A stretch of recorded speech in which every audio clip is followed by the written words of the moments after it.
যে স্ত্রী কোনো কারণে স্বামীর সঙ্গ দিতে পারছেন না, সেভাবে সঙ্গ দিতে পারছেন না, শারীরিক অসুস্থতা হতে পারে, কত সমস্যা হয় মানুষের। এখন রাস্তা দুইটা।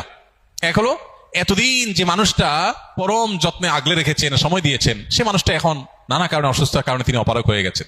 কিন্তু পুরুষ লোকটার তখনও পর্যন্ত তার আল্লাহ রাব্বুল আলামিন সে সার্বিক সক্ষমতা রেখেছেন, তার সে নিড প্রয়োজন আছে। এখন রাস্তা দুইটা, হয় সে আরেক বিয়ে করবে, আর না হলে এই স্ত্রীকে তালাক দিয়ে তারপর বিয়ে করবে। রাস্তা দুইটা, কারণ তার নিজের চরিত্রকে হেফাজত করতে হবে। তার চরিত্রকে হেফাজত না করে যেখানে সেখানে তার চরিত্রকে যে নষ্ট করে বেড়ায়, ধ্বংস করে বেড়ায়, সমাজ ধ্বংস হবে, সে ধ্বংস। এরকম আরো বহু অপশন আছে যে অপশনগুলোতে একাধিক বিয়ে করার দরকার হয়।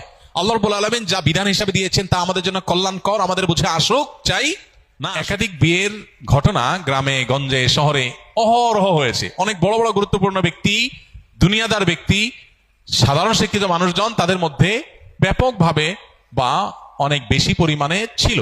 সেটা নিয়ে সমাজে কোনো উচ্চবাচ্য হয় নাই এবং ব্যর্থ হয় সেরকম দেখা যায়নি।